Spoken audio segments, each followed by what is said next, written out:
Marriages among the nobility aren't forged in heaven. They are negotiated in drawing rooms, weighed in acres, and paid for in bloodlines. When the Duke of Aldridge came looking for a wife, Lord Abernathy polished his two brightest daughters like prize fillies at a country auction. He paraded their wit, their immaculate posture, their impeccable breeding. Nobody looked at the youngest girl standing in the corner, quietly pouring the Darjeeling. But a man drowning in noise doesn't want a songbird. He wants peace. The rain had been falling for 3 days, turning the carriage drives of Hampshire into thick, sucking bogs. Lord Richard Abernathy did not care. He stood by the tall, draughty windows of the morning room, his breath fogging the glass, his hands clasped so tightly behind his back that his knuckles bled white. "He's coming," Richard said. The words dropped like stones into the quiet room. Behind him, the Abernathy sisters arranged themselves. It was an exercise in calculated casualty.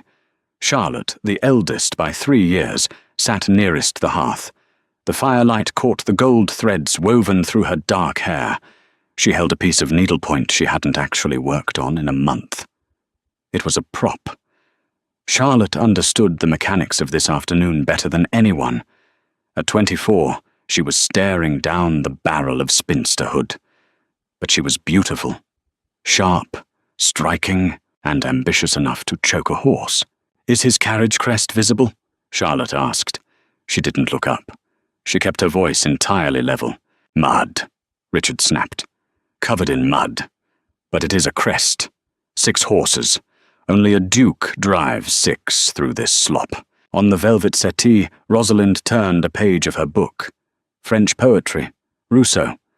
She didn't speak French particularly well, but the volume looked good in her lap. Rosalind was the middle child. If Charlotte was the beauty, Rosalind was the wit. She was the one who could quote Parliament debates, the one who played the pianoforte with an aggressive, mathematical precision. "Do calm down, father," Rosalind murmured, moistening her thumb to turn another page. "If you sweat through your collar before His Grace even crosses the threshold, he will think we are desperate."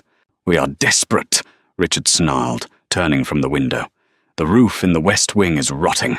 The tenants are holding back rent. If one of you doesn't secure a settlement by Michaelmas, we will be eating the horses." Hazel stood by the sideboard. She didn't say anything. She rarely did when the air in the room got this thick. Hazel was 20. She possessed neither Charlotte's arresting profile nor Rosalind's biting intellect. She was small, pale, and entirely unremarkable. Her dress was a muted grey, not by choice, but because the dressmaker's fabric had run out after outfitting her sisters, leaving only the duller cuts for the youngest. She was currently organizing the tea service. Heavy silver, delicate porcelain cups painted with fading blue swallows. She wiped a smudge off a saucer with her thumb. The heavy oak front doors groaned open in the hall beneath them. The sound of boots on the marble floor echoed up the stairs. "Positions!" Richard hissed. He hastily ran a hand over his thinning hair and marched out into the hall to intercept his salvation. Hazel moved a step back, melting into the shadows beside the heavy velvet curtains. She watched her sisters. Charlotte pinched her cheeks hard, leaving 2 blooming red marks that perfectly simulated a youthful flush. Rosalind snapped her book shut, leaving a finger in the pages to look interrupted. Footsteps approached. Then the Duke of Aldridge entered the room. Sebastian Whitmore did not look like a man who owned half of Derbyshire. He looked tired. He was 31, tall, broad-shouldered, and soaked. The rain had plastered his dark hair to his forehead. His heavy riding coat dripped water onto the Abernathy's threadbare Persian rug. He didn't carry a cane. He didn't wear a top hat. He looked like a man who had ridden the last 5 miles on horseback, rather than sit in a stuffy carriage, and his boots were caked in grey mud. There was a faint scar pulling at the corner of his left eye. A souvenir from the peninsula. He had inherited the title a year ago, when his elder brother broke his neck in a hunting accident. Sebastian hadn't been raised to rule a dukedom. He had been raised to be a soldier. He stood in the doorway, his grey eyes sweeping the room. It was not a look of romantic appraisal. It was a tactical assessment. "Your Grace," Richard boomed, practically vibrating with eager anxiety. "Welcome to Highfield. May I present my daughters?" Charlotte stood first. The rustle of her silk skirt was loud in the quiet room. She dropped into a flawless curtsy. The angle of her neck, the dip of her shoulders. It was engineered to show off her collarbones. "Your Grace," she said, her voice a purr of polite concern. "You must be terribly cold. The roads are wretched this time of year." "They are mud," Sebastian said. His voice was deep, scraping the bottom of his throat. He did not smile. "I apologize for tracking it into your home." "Think nothing of it," Richard laughed loudly. Too loudly. "We are honored. Honored. And this is my second daughter, Rosalind." Rosalind rose, keeping her finger in her book. She offered a smaller, more intellectual curtsy. "An honor, Your Grace. I was just reading about the agricultural reforms in the northern counties. I understand your estates have implemented the new crop rotations. It was a bold move. Too bold, Hazel thought from the corner. Sebastian blinked. He looked at Rosalind, then at the book in her hand. "The stewards manage the rotation, Miss Rosalind. I mostly concern myself with the ledgers."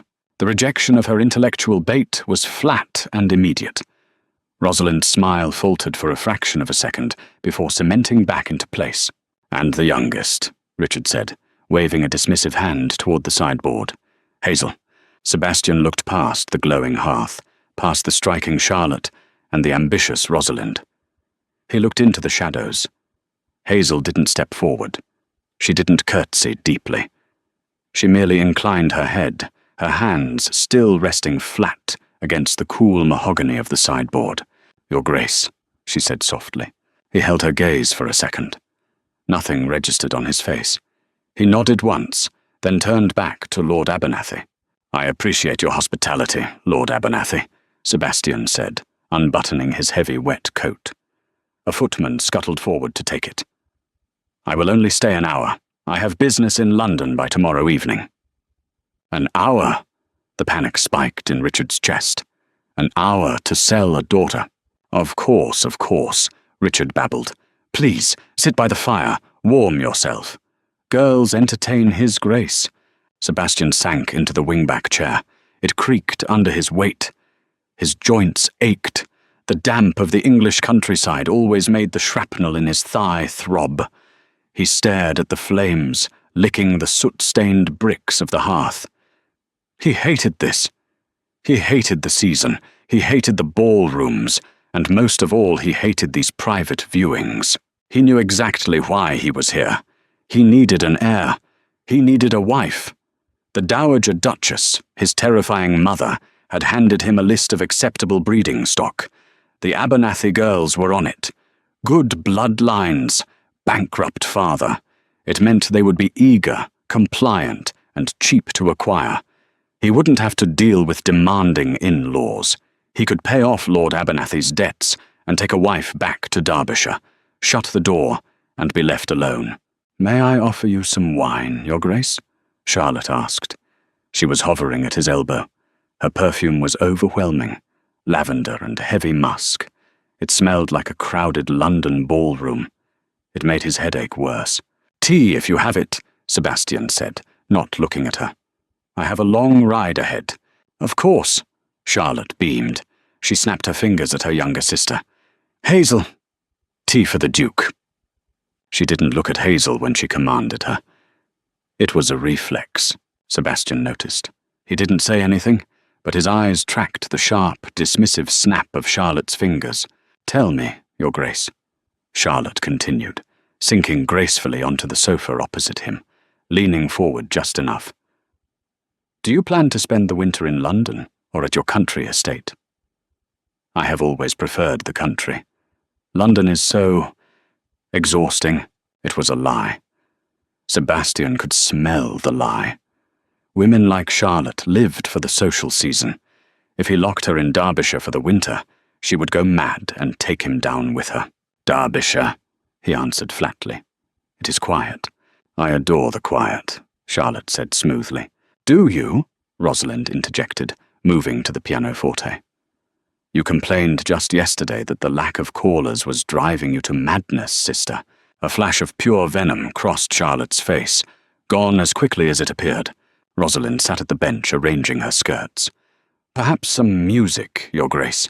The weather is so dismal. A little melody might chase the damp away. If you wish, Sebastian said. He rubbed 2 fingers against his temple. Rosalind didn't play a gentle parlor song. She played a complex, frantic sonata. Her fingers pounded the keys, showcasing her rigorous training, her discipline, her absolute mastery of the instrument. It was loud. In the closed, humid air of the morning room, the notes bounced off the plaster walls and hammered into Sebastian's skull. He closed his eyes. The tension in his jaw clamped down. He was a man who had spent 4 years listening to cannon fire and the screams of dying men in muddy trenches. He didn't want aggressive mastery. He wanted silence. Lord Abernathy stood by the mantel, beaming with pride, oblivious to the way the Duke's knuckles were turning white where he gripped the arms of the chair. Splendid, isn't she? Richard shouted over the crashing chords. Taught by a master from Vienna. Sebastian gave a tight, mechanical nod. He wanted to leave. He looked at the clock on the mantel. 50 minutes left. He could endure 50 minutes. Through the deafening barrage of the sonata, a faint clink of porcelain sounded. Sebastian opened his eyes. The youngest girl. Hazel. She was standing at the small table beside his chair. He hadn't heard her approach. She moved with a strange, liquid silence, stepping lightly on the creaking floorboards. She held a cup and saucer. Hazel had watched him since he walked in. She saw the way he favored his left leg. She saw the dark, bruised exhaustion under his eyes. She watched Charlotte suffocate him with perfume and platitudes. She watched Rosalind assault him with Beethoven. He was an animal caught in a trap, too polite to chew off his own leg to escape. Hazel knew about traps. She had lived in one her entire life. When your sole purpose in a family is to be the background against which your sisters shine, you learn to observe. You learn to read the room. She had prepared the tea. The silver pot was heavy, hot against the cotton of her gloves. The Abernathys always served tea with heavy cream and mounds of crystallized sugar, a pathetic attempt to show wealth they didn't possess. But looking at the hard, weathered lines of the Duke's face, Hazel bypassed the sugar bowl. A man who rides through a storm, who looks at a fire with such weary resentment, doesn't want sweet things. She poured the tea dark, a deep, robust amber. No milk, no sugar. She carried it to him while Rosalind struck a particularly violent chord. Hazel didn't interrupt. She didn't offer a simpering smile or ask if he preferred it weak or strong. She didn't ask for his attention at all. She simply lowered the cup and saucer onto the small wooden table at his right elbow. The porcelain made a tiny clink as she set it down. Sebastian looked at the cup. Dark tea, steam rising in a thin, straight ribbon. He looked up at her. Hazel was standing close enough that he could smell her. She didn't smell like lavender or musk. She smelled like starch, clean cotton, and a faint trace of rain-soaked earth. It was a grounded smell. Real. No sugar? He asked. His voice was low, under the noise of the piano. Hazel met his gaze. Her eyes were a strange, pale hazel, caught somewhere between green and gold. They were the most startling thing about her. You do not strike me as a man who coats a bitter thing in sugar to pretend it is sweet, Your Grace, she said quietly. Her voice was calm, uninflected. There was no flirtation in it, no desperation. It was simply a statement of fact. Sebastian stared at her. The hammering of the pianoforte seemed to recede, dropping away into white noise. He reached out and picked up the cup. His fingers brushed against hers as she pulled her hand away. Her skin was warm. He brought the rim to his lips, and drank. The tea was strong, astringent. It burned pleasantly down his throat, cutting through the damp chill that had settled in his bones. It was perfect. "It is exactly right," he said. Hazel gave a bare fraction of a nod. "I'm glad." She didn't linger. She didn't use the opening to launch into a monologue about her hobbies.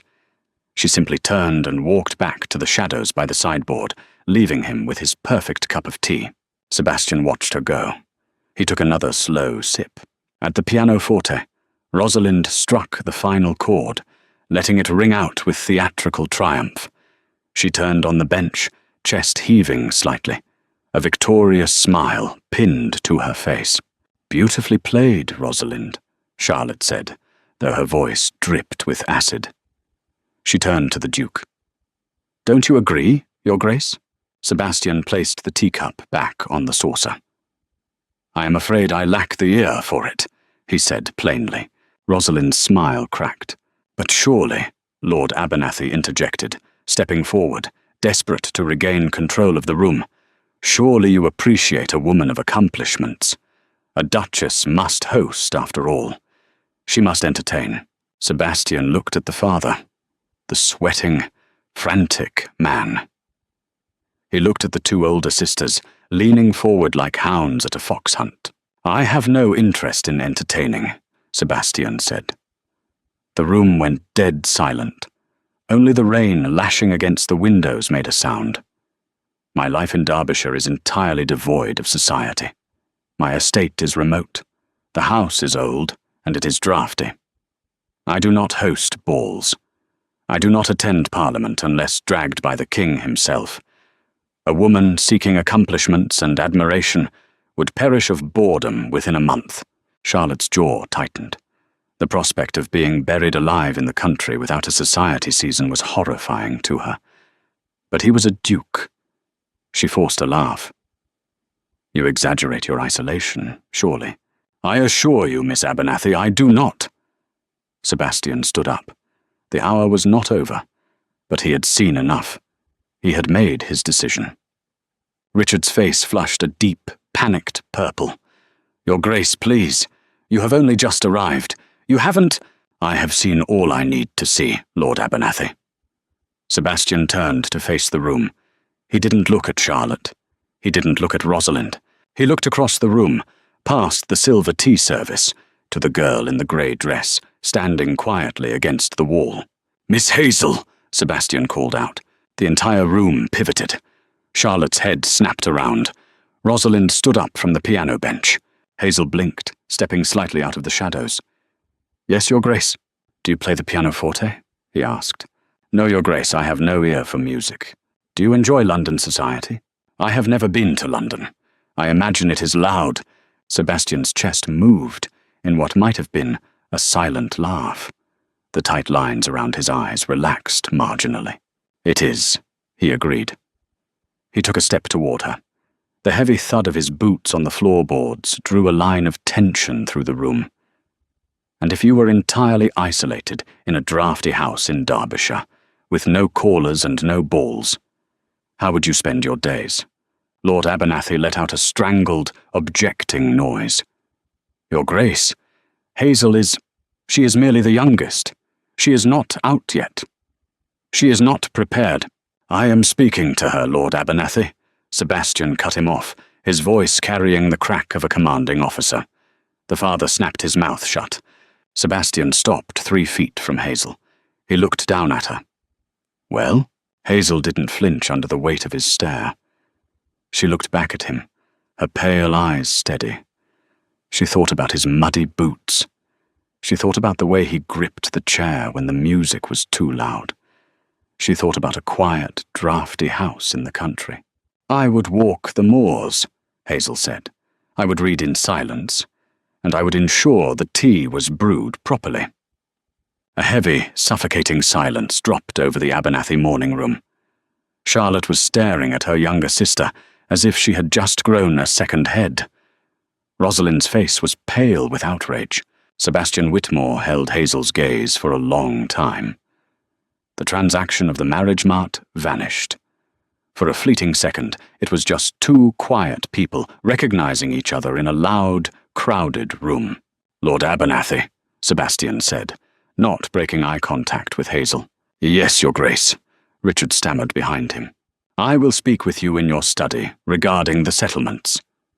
Sebastian finally looked away from Hazel, turning his massive frame toward the door. "I require no further introductions. I have found my Duchess." The door to the study closed with a heavy, final thud. Lord Richard Abernathy scrambled to the mahogany desk, his hands shaking as he gestured to a leather armchair. Sebastian did not sit. He remained standing by the unlit hearth, his massive frame dwarfing the room. "Brandy, Your Grace," Richard offered, his voice a pitch too high. "Ink," Sebastian replied, "and paper." Richard swallowed the rest of his eager hospitality. He hurriedly pulled a fresh sheet of parchment from a drawer and set a brass inkwell beside it. He hovered, a man waiting for a guillotine to drop or a shower of gold to fall. He wasn't sure which it would be. Sebastian stepped to the desk. He didn't waste time with pleasantries. He was a soldier. He dealt in logistics. "I will clear the debts tied to this estate," Sebastian said, his voice flat. "Your creditors in London will be paid by Friday. I will establish an allowance of £800 a year for the maintenance of Highfield, paid quarterly." Richard's eyes widened. 800. It was more than he had dared hope for. It was salvation. He opened his mouth to pour out a fountain of gratitude, but Sebastian raised a single, scarred hand. "There are conditions," the Duke continued. He leaned his knuckles on the desk, bringing his face closer to Richard's. His grey eyes were entirely devoid of warmth. "First, you will use a portion of that allowance to fix the roof of the West Wing. If I hear your tenants are still living in damp rot by next winter, I will cut the funds entirely." "Yes, absolutely, Your Grace. The roof, of course." "Second, my marriage to your daughter will take place tomorrow morning. A special license. No bands, no guests, no breakfast celebration. We leave for Derbyshire by noon." "Tomorrow?" Richard balked. Panic briefly overrode his greed. "But a trousseau. The modiste requires weeks. A duke's bride cannot go to the altar in rags. She will go to the altar in whatever she is wearing," Sebastian said. "I am not buying a dress, Lord Abernathy. I am buying a wife. And the final condition." Sebastian straightened up. The air in the room seemed to drop 10 degrees. "You and your elder daughters are never to set foot in Derbyshire. The allowance is your pension. Consider it the price of my privacy. If you attempt to visit, or if you write asking for more money, the arrangement is void." Richard blinked, the insult warring with the financial relief. The relief won easily. He nodded, his jowls shaking. "Agreed, Your Grace. Entirely agreed. Draft the terms," Sebastian said, gesturing to the paper. "My solicitor will finalize the contract tonight." Upstairs, the silence in the girl's bedchamber was venomous. Hazel knelt on the uneven floorboards, folding a faded woolen shawl into a battered leather trunk. It was one of the few things she owned that hadn't originally belonged to Charlotte or Rosalind. Charlotte paced the length of the room. Her silk slippers slapped hard against the wood. Her face was pale, her breathing shallow. The red, pinched marks on her cheeks had faded into a sickly white. "It is a punishment," Charlotte said. Her voice shook with poorly suppressed rage. "He's mocking us. A man like that, a duke, choosing the scullery maid." "I am not a scullery maid, Charlotte," Hazel said quietly. She placed a pair of thick stockings into the trunk. "You might as well be." Charlotte rounded on her, pointing a trembling finger. "Look at you. You have no grace. You have no conversation. You poured his tea. That is all you did. He chose you because you are a nothing. You are a blank wall he won't have to look at." Hazel didn't look up. Her hands smoothed the rough wool of the stockings. She knew Charlotte was lashing out from the bleeding wound of her own ruined pride. But Hazel also knew Charlotte was right. "I know," Hazel said. The simple agreement halted Charlotte's tirade. She stared at her younger sister, breathing hard. "You know, he does not want a wife to love, Charlotte," Hazel said, finally looking up. Her pale eyes were steady, reflecting the weak grey light from the window. "He wants a ghost to haunt his house. He chose me because I am already invisible. It is a terrible insult to you, but it is the truth." Rosalind, who had been sitting on the edge of the bed staring blankly at the wall, let out a short, bitter laugh. "A ghost. You are going to be buried alive in the north, Hazel. The man is a brute. Did you see his hands? He looks like he digs his own ditches." "He looks tired," Hazel corrected mildly. "He will crush you," Charlotte sneered, though some of the fire had gone out of her. She crossed her arms, suddenly looking very cold. "You will be a duchess in name, living in a tomb. You will have nothing." Hazel looked back down at her trunk. She thought of the loud, suffocating panic of this house, the constant fear of debt, the relentless, competitive shrieking of her sisters vying for attention. She closed the lid of the trunk and fastened the brass buckles. They clicked sharply in the quiet room. "I will have quiet," Hazel said. They were married at 10 o'clock the next morning in the village chapel. The priest smelled of stale gin and rushed through the liturgy as if he had a train to catch. Hazel wore her Sunday dress, a dark navy wool that was too heavy for the muggy morning. Sebastian wore a severe black coat. He did not smile. When he slid the heavy gold band onto her finger, his touch was brief and clinical. His hand was warm, his calluses rough against her smooth knuckles. By noon, they were in the carriage. The vehicle was massive, sprung on heavy leather straps and pulled by 6 massive greys.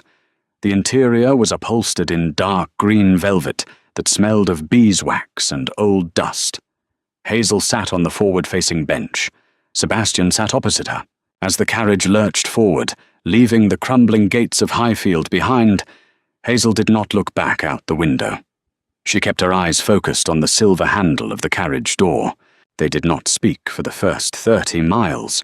The rain from the previous days had ceased, but the roads were still deep, treacherous ruts of mud. The carriage swayed violently. Every jolt sent a shock up Hazel's spine. She gripped the velvet seat, keeping herself upright, refusing to brace herself against the walls. Sebastian watched her.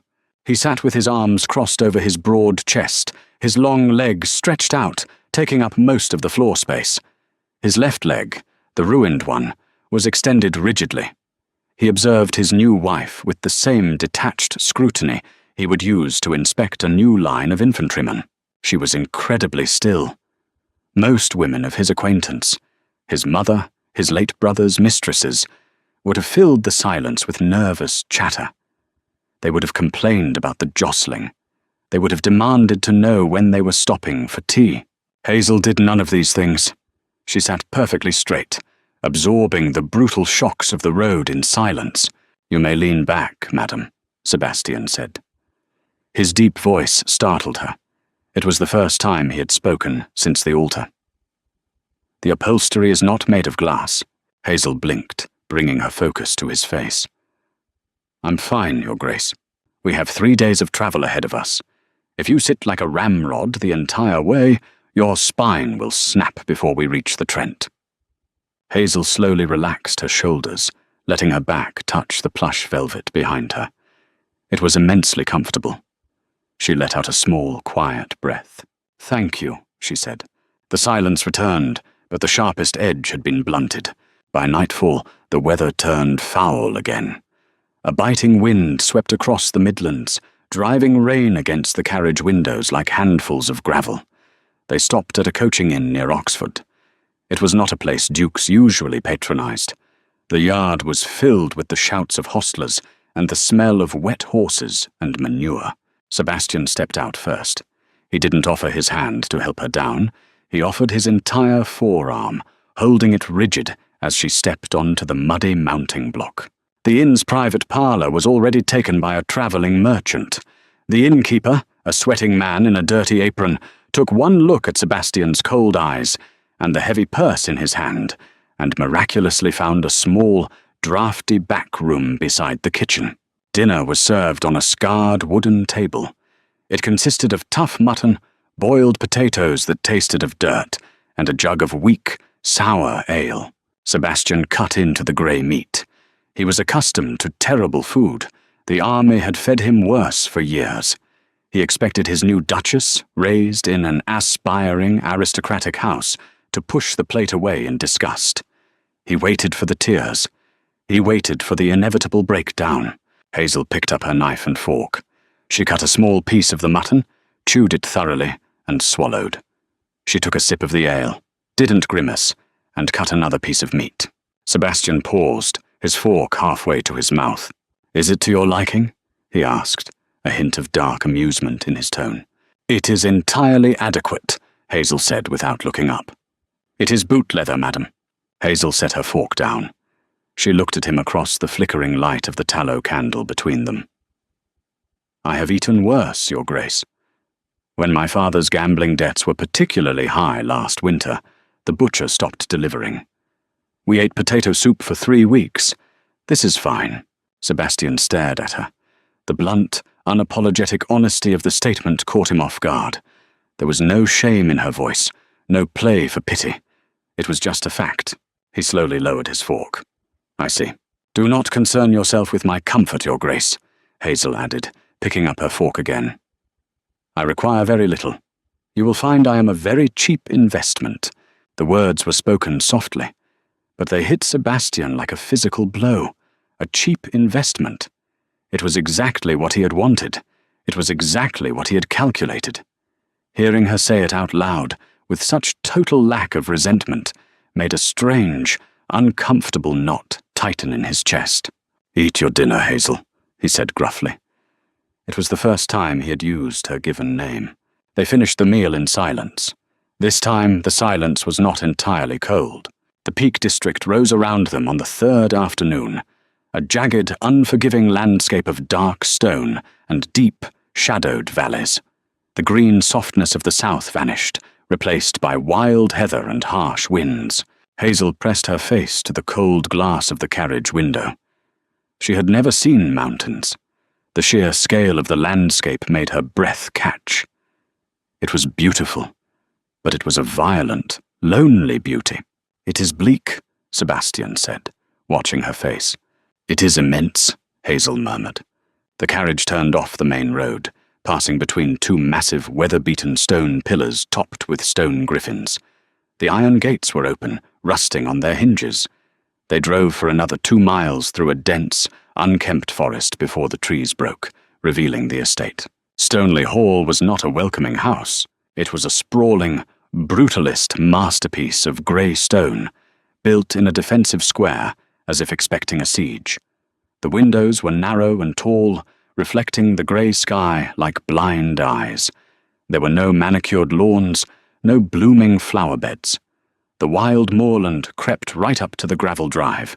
The carriage pulled to a halt before the massive oak front doors. There was no grand reception. A single footman hurried down the steps to open the carriage door. Sebastian climbed out and turned to assist Hazel.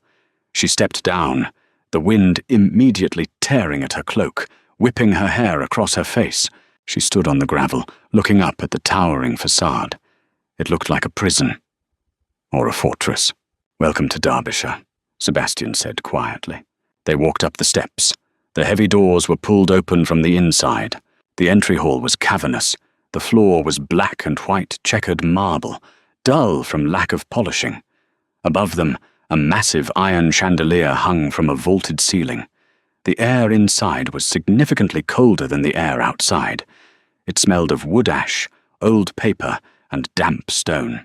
Waiting at the base of the grand sweeping staircase was a woman in severe black bombazine. She was tall, gaunt, and held a ring of iron keys at her waist.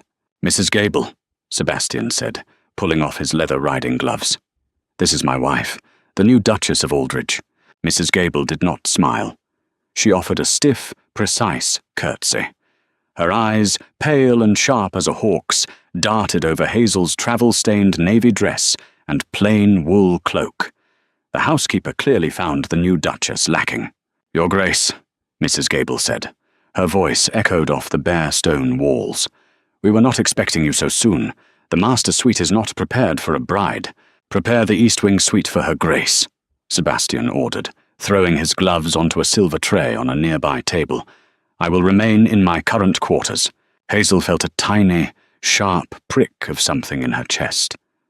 Not sorrow, just the final, undeniable confirmation of her reality. They were to live in separate wings of a massive, empty house. "As you wish," Mrs. Gable said smoothly, betraying no surprise. "Shall I arrange for tea in the drawing room?" "No, I have letters to write. Send a tray to my study." Sebastian turned to Hazel. He looked massive in the dim light of the hall, his shoulders blocking out the meager light from the open door. "Mrs. Gable will show you to your rooms," he told her. "The house is yours to command. If you require anything, speak to her. We dine at 8. Do not be late." He didn't wait for a response. He turned and walked away, his boots echoing sharply on the marble floor, his left leg dragging slightly with fatigue. He disappeared down a dark, arched corridor. Hazel was left standing in the freezing hall with a housekeeper who was looking at her like a stain on the rug. "If you will follow me, Your Grace," Mrs. Gable said, turning toward the stairs. They walked up 3 flights of stairs and down a corridor that seemed a mile long. Half the doors they passed were shut, the rooms behind them dead and unused. The silence in the house was absolute. It pressed against the eardrums. Finally, Mrs. Gable unlocked a heavy door and pushed it open. "The East Wing suite," the housekeeper announced. Hazel walked in. The room was massive. The walls were lined with dark oak paneling. A massive 4-poster bed stood in the center, hung with heavy, fading crimson velvet curtains. There was a sitting area by the tall windows, a vanity table, and a cold, empty fireplace. Dust motes danced in the pale light filtering through the glass. It was freezing. "I will send a maid up to light the fire," Mrs. Gable said, lingering in the doorway. "And to unpack your belongings." "That will not be necessary," Hazel said. Mrs. Gable frowned. "Not necessary, Your Grace. A duchess does not unpack her own bags. I prefer to do it myself," Hazel replied evenly. She turned to face the older woman. She knew what this was. The staff was testing her. They expected a weak, crying girl who had been sold to a monster. "As you wish," Mrs. Gable said. Her tone suggested she thought Hazel was an idiot. "Will there be anything else?" "Yes," Hazel said. She walked over to the windows. They looked out over the back of the estate, miles of rolling, dark heather stretching toward the horizon. "Send up a pot of tea, loose leaf, not bagged, a kettle of boiling water, unmixed, and no sugar." Mrs. Gable blinked. "No sugar, Your Grace." "None, thank you, Mrs. Gable. You are dismissed." The housekeeper stiffened, gave a jerky nod, and pulled the door shut behind her. Hazel was alone. She stood in the middle of the massive, freezing room. She listened. There were no carriages rattling on cobblestones. There was no screeching laughter from Charlotte. There was no frantic piano pounding from Rosalind. There was no desperate pacing from her father. There was only the sound of the wind, howling against the thick glass of the window. Hazel slowly unclasped her heavy cloak and let it fall to the floor. She walked over to the massive 4-poster bed and ran her hand over the carved wooden post. It was solid, real. She walked to the window and looked out at the desolate, beautiful moors. Charlotte had called this place a tomb. Rosalind had said she would be buried alive. Hazel rested her forehead against the cold glass. Her lips curved up into a small, genuine smile. She had a room of her own. She had silence. She had an entire ocean of space, and a husband who demanded absolutely nothing from her but her absence. For the first time in her 20 years of life, Hazel felt like she could breathe. The first month at Stoneleigh Hall established a rhythm built on absence. Sebastian left the house before dawn. He rode the borders of the estate, arguing with tenant farmers, inspecting collapsing stone walls, and driving his exhausted body until the phantom pains in his ruined thigh forced him to stop. He ate his meals in his study, a dark room smelling of leather and old dog, though the dog had been dead for 5 years. He saw his wife exactly once a week on Sunday evenings, when they dined at opposite ends of a 30-foot mahogany table. They exchanged facts: the weather, the crop yield, the cost of coal. It was not a marriage. It was a status report. Hazel did not mind. She spent her days unpicking the deep, rotting decay of the house. She did not play the Grand Duchess. When Mrs. Gable attempted to hand her the daily menus for approval, a stack of heavy, grease-stained cards detailing massive, expensive roasts, Hazel handed them back. "The Duke eats mutton and potatoes," Hazel told the housekeeper, standing in the freezing kitchens. "I eat whatever is clever. We are 2 people, Mrs. Gable, not a cavalry regiment. Sell the surplus stores in the village. Use the coin to buy lye soap and beeswax. This house smells like a crypt, and I want the floors scrubbed until they shine." Mrs. Gable bristled. "The late Duchess never concerned herself with the scrubbing." "The late Duchess is dead," Hazel replied, her voice entirely flat. "And I live here. Get the soap, Mrs. Gable." Hazel stripped off her heavy wool outer skirts and tied a canvas apron around her waist. She did not order the maids to work. She knelt beside them on the freezing marble floors. She scrubbed the soot from the hearths. She inventoried the linen closets, finding moth-eaten ruin and salvaging what she could. She found a ledger of household expenses in the steward's office and spent 3 nights by the light of a single tallow candle, tracking the bleed of money. She discovered that the butcher in the village was charging Stoneleigh Hall double the market rate. She discovered the coal merchant was delivering slate mixed with the anthracite. She fixed it. Not with shouting or threats, but with the quiet, ruthless efficiency of a woman who had spent her life watching her father's wealth bleed away through negligence. She rode into the village in a plain cart, spoke to the merchants with terrifying, polite precision, and cut the estate's household expenses by 40% in 3 weeks. Mr. Finch, the aging, perpetually sweating estate steward, brought the revised books to Sebastian on a miserable Tuesday afternoon in November. Sebastian sat behind his desk, rubbing his temples. The ledgers were usually a source of immense irritation to him. He hated the columns. He hated the numbers. He wanted to hit something, but he was a duke, and there was nothing to hit but paper. He looked down at the book Finch placed before him. The handwriting in the margins was not Finch's frantic scrawl. It was small, sharp, and perfectly legible. "What is this?" Sebastian asked, tapping a column of corrected figures. "Her Grace, my lord," Finch stammered, wiping his brow with a dirty handkerchief. She audited the pantry accounts, and the coal deliveries, and the laundry soap."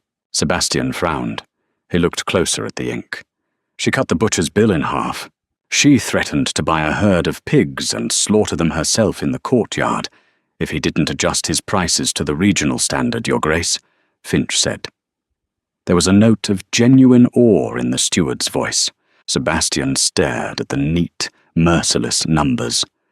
A strange, tight feeling gripped his chest. It was amusement, a deeply buried, rusty sensation. That evening, when he returned from a brutal ride through the freezing rain, he did not go straight to his study. He stopped in the main hall. The air smelled different. The damp rot was gone.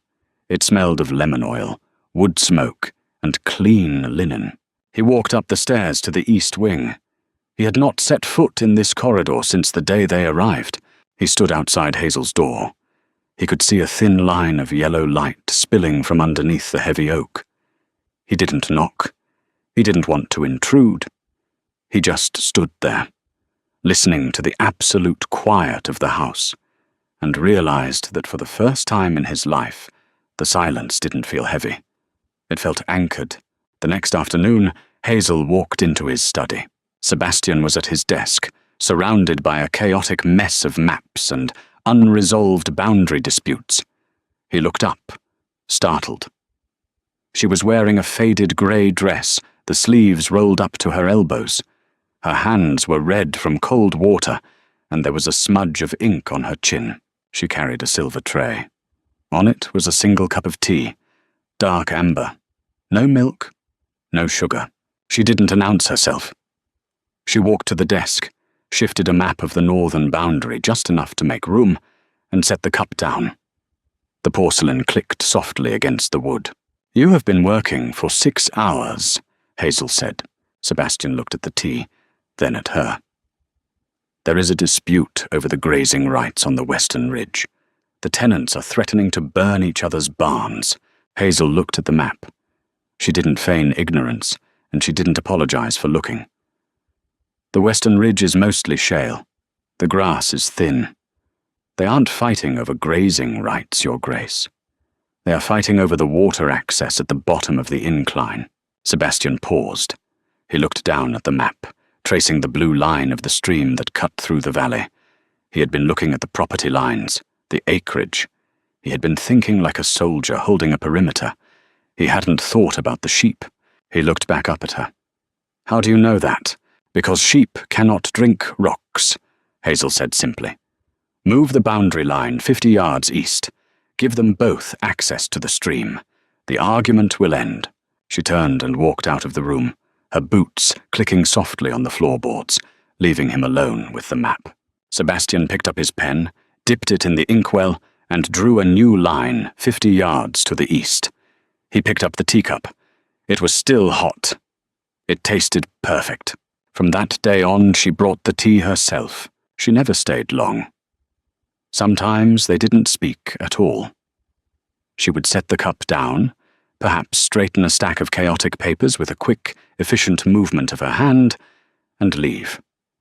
Sometimes he would ask her a question about the household ledgers, and she would answer with brutal, numeric honesty. It was a strange, functional intimacy. They were two gears in a massive, broken machine, finally beginning to catch and turn together. Winter in Derbyshire did not announce itself. It broke down the door. In late January, a storm rolled off the peaks, black and violent. By noon, the sky was the colour of bruised iron. By 3 o'clock, the wind was screaming around the stone towers of Stoneleigh Hall like a wounded animal. The snow fell so thick and fast that the stables, 50 yards away, vanished in a whiteout. Inside the house, the temperature plummeted. The massive stone walls, usually a defence, turned into an icebox. The heat from the fireplaces was sucked straight up the chimneys. Sebastian was in his study, wearing his heaviest riding coat indoors, trying to read a letter from his solicitor. The wind rattled the heavy glass panes in their lead casing. A sharp, explosive crack echoed through the house, followed by the terrifying sound of shattering glass and a roar of wind. Sebastian dropped the letter. He grabbed a heavy iron poker from the hearth and ran into the corridor. The cold hit him like a physical wall. The noise was coming from the long gallery on the second floor, a massive, vaulted room lined with tall, fragile Elizabethan windows. He took the stairs 2 at a time, his bad leg screaming in protest, but the adrenaline drowned it out. He burst into the gallery. One of the massive 12-foot windows had blown inward. The wind was violently funneling into the room, bringing a horizontal blizzard with it. Snow was rapidly burying the Persian rugs and whipping against the family portraits. The pressure in the room was immense, threatening to blow out the rest of the glass. Sebastian cursed violently. He needed canvas. He needed heavy oak boards from the cellar. He needed 3 footmen. But the servants' quarters were in the opposite wing, and the bell pools were frozen solid. He stepped into the teeth of the wind, shielding his face with his arm, trying to reach the heavy velvet curtains to pull them across the breach, but the wind tore the fabric out of his hands, snapping it like a whip. "Leave the curtain!" a voice shouted over the roar. Sebastian whipped his head around.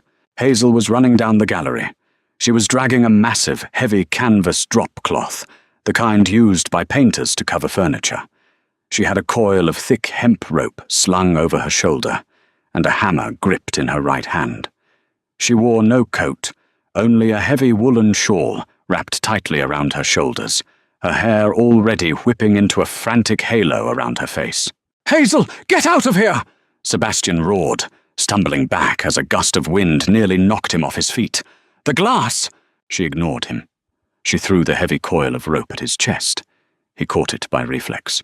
"The brass fixtures on the wall," Hazel shouted, pointing to the heavy sconces mounted between the windows. "Tie off the corners. The canvas is too thick to nail into the stone." Sebastian stared at her for a fraction of a second. She wasn't panicking. She wasn't screaming. She was organizing a defense. He moved. He grabbed the top corner of the canvas. It was stiff and freezing.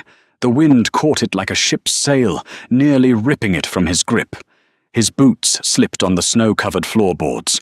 Hazel threw her entire body weight against the bottom of the canvas, pressing it toward the shattered window frame. "Pull, Sebastian!" It was the first time she had used his name. The sound of it, screamed over the howl of the blizzard, sent a shock through his blood hotter than any fire. He planted his good leg, wrapped the rope around the brass sconce, and pulled with all the brutal, terrifying strength he possessed. The canvas stretched taut, covering the top half of the gaping hole. The wind shrieked, fighting them. Hazel dropped to her knees in the accumulating snow, her fingers numb, frantically tying the bottom corners to the lower iron radiator grates. Her knuckles scraped against the stone, leaving bright red smears of blood. She didn't stop. Sebastian moved to help her. They worked shoulder to shoulder in the freezing vortex. He slammed his body against the canvas, holding it flush against the wall, while she pulled the knots tight. He could feel the desperate, shivering heat of her through her thin dress. "Done!" Hazel gasped, falling back onto her heels. The canvas snapped violently under the wind's pressure, but the ropes held. The horizontal blizzard stopped. The gallery was plunged into sudden, dim shadows. The immediate roar of the storm muffled to a heavy, threatening rumble. They sat in the snow on the floorboards, chests heaving, surrounded by shattered glass. Sebastian looked at her. Hazel was trembling violently. Her lips were blue. Blood dripped slowly from her raw knuckles, stark and bright against her pale skin. Her hair had pulled entirely free of its pins and lay plastered against her wet cheeks. She looked terrifying. She looked beautiful. He didn't think. He didn't weigh the logistics. He reached out and grabbed her. Sebastian pulled Hazel against his chest, wrapping his heavy, dry coat around her shivering body. She gasped at the sudden contact, stiffening for a second before the desperate need for warmth overrode her caution. She collapsed against him, burying her face in the wool of his lapel. "You little fool," Sebastian breathed, his voice raw, his chin resting on the top of her head. "You could have been ripped out the window." "You were losing your grip on the curtain," Hazel murmured, her voice muffled against his chest. Her hands, freezing and bloody, gripped the fabric of his shirt. "You needed the canvas. I needed you to be safe." The words slipped out before he could catch them. They hung in the freezing air, heavier than the snow. Hazel tilted her head back. She looked up at him. Her pale hazel eyes were wide, searching his face in the dim, storm-filtered light. The cynical, distant Duke was gone. The man holding her was terrified, exhausted, and desperately holding on to her as if she were the only solid thing in a collapsing world. He slowly lifted a hand, his rough thumb brushing a wet strand of hair from her cheek. He was careful, so incredibly careful, as if she were made of glass. "Your hands are bleeding," he said softly. "They will heal," she answered. Sebastian didn't let her go. He stood up, taking her weight with him, ignoring the sharp spike of pain in his thigh. He kept his arm securely around her waist. "Come," he said. "The kitchen hearth is the only fire that will survive this draft." They didn't go to their separate wings. They walked down the stairs, leaning on each other. When they reached the kitchen, the servants were huddled in a terrified mass near the ovens. Seeing the Duke walk in, covered in snow, holding the Duchess tightly to his side, sent a shockwave of silence through the room. Sebastian ignored them. He pulled a heavy wooden bench directly in front of the massive roasting fire. He sat Hazel down, took a clean towel from a paralyzed scullery maid, and knelt in front of his wife. He took her hands. He didn't speak.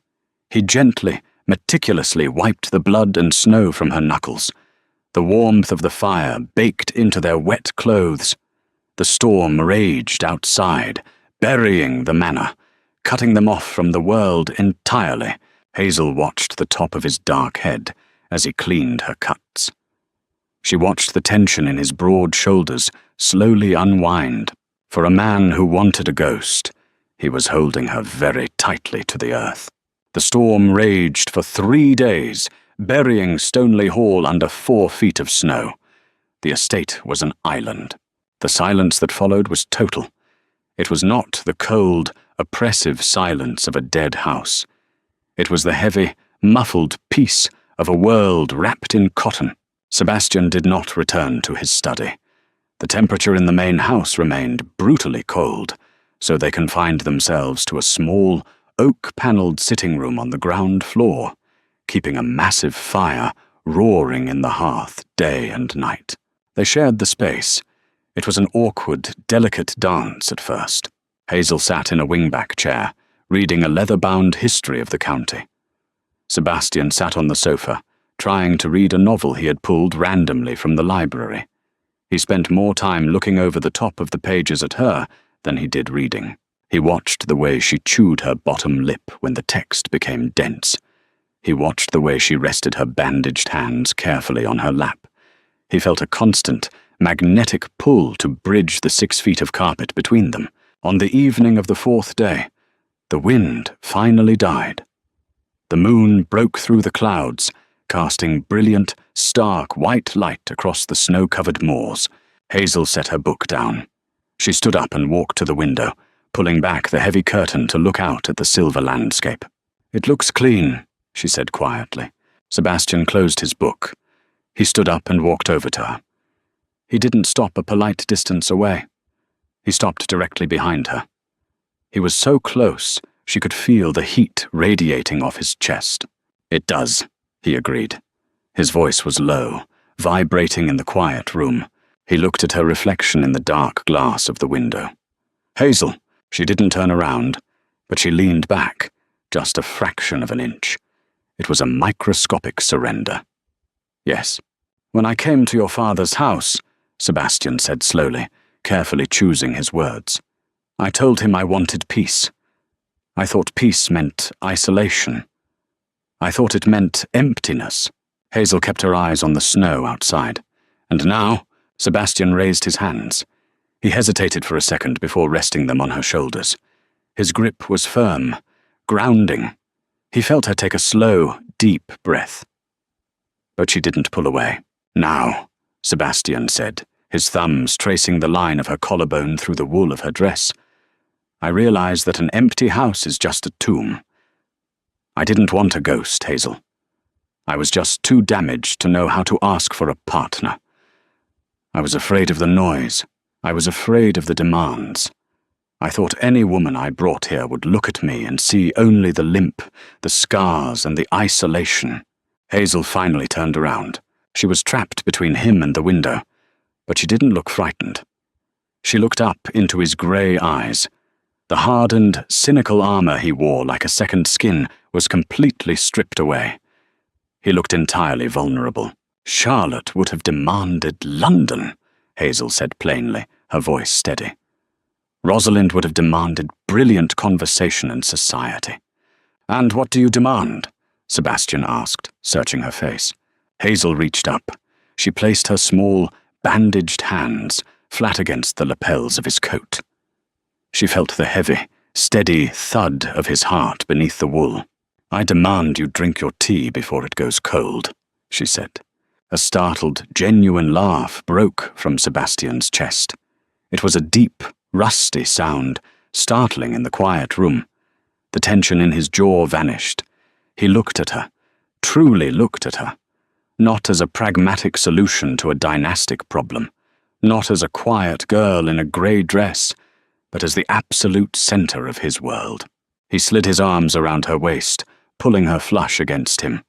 The physical reality of him was overwhelming, solid, warm. "Is that all?" he murmured, leaning down. his face inches from hers. "I also demand you stop working at 3 in the morning," Hazel whispered, her breath catching as his hand moved up to cup her jaw. "The ledgers will still be there at dawn, and I require you to let me fix the roof in the west wing." "Done," Sebastian said. He kissed her. It wasn't a tentative, polite kiss. It was desperate. It held months of silent observation, of repressed longing, of the absolute, crashing realization that he had stumbled blindly into the greatest fortune of his life. Hazel kissed him back with a fierce, answering heat. She looped her arms around his neck, anchoring herself to him. She tasted like tea and survival. He tasted like smoke and safety. All the cold, calculating transactions that had brought them together burned away, leaving only this stark, undeniable truth. When they finally broke apart, they were both breathing heavily. Sebastian rested his forehead against hers, keeping his arms tightly around her waist. He closed his eyes. "Move your trunks," he said, his voice rough. Hazel blinked. "Move them where?" "Out of the east wing," Sebastian replied. He opened his eyes, looking directly into hers. There was no hesitation, no retreat. "The master suite is large enough for 2. I am entirely finished with living in a separate house from my wife." Hazel felt a slow, brilliant warmth bloom in her chest. She smiled. It was a real smile, reaching all the way to her pale hazel eyes. "Mrs. Gable will be scandalized," Hazel noted. "Mrs. Gable works for you," Sebastian said, pressing a kiss to her temple. "She will adapt, or she will pack."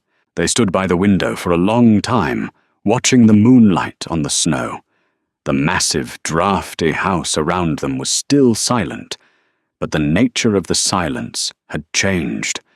It was no longer the silence of abandonment. It was the comfortable, deep quiet of a shared life. It was the peace of a door closing against the world, and knowing that exactly who you wanted was locked inside with you. When spring finally arrived in Derbyshire, it came with a violent thaw. The snow melted into the streams, turning them into rushing torrents. The moors exploded into a sea of purple heather. Highfield received its quarterly allowance on time, down to the final penny. Lord Richard Abernathy paid his gambling debts and immediately accrued new ones. Charlotte married a minor baron who was 70 years old and entirely deaf, moving to a townhouse in London where she hosted loud, desperate parties. Rosalind wrote scathing poetry about the tragic isolation of women and refused 3 respectable offers of marriage because the men did not read enough Greek. They never visited Stoneleigh Hall. They considered Hazel a tragic casualty, a girl sacrificed to a monster in the dark, cold north. They were entirely wrong. Hazel stood on the terrace, watching the sun break over the distant peaks. She wore a dress of deep, rich green velvet, a stark contrast to the faded greys of her past. She held a steaming cup of dark tea. Behind her, the heavy glass doors opened. Sebastian stepped out onto the stone, his gait slightly uneven, holding a thick ledger.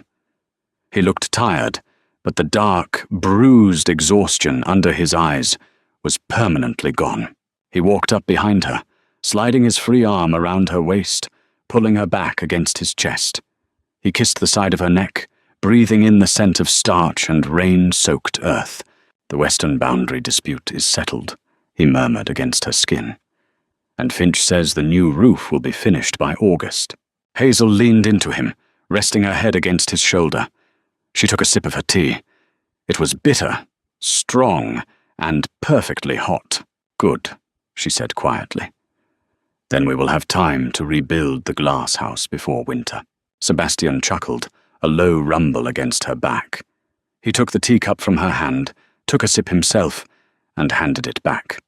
They stood together on the terrace, 2 quiet people looking out over their untamed, beautiful world, entirely content with the silence they had built together. Thank you for listening to this historical romance. If you enjoyed the quiet strength of Hazel and the grounded reality of the Duke of Aldridge's choice, please give this video a like. Share it with fellow fans of slow-burn, character-driven storytelling, and don't forget to subscribe to the channel for more audio dramas. Ring the notification bell so you never miss an update as we dive deeper into new historical romances, marriages of convenience, and stories of quiet strength. Leave a comment below on what you thought of Hazel and Sebastian's journey.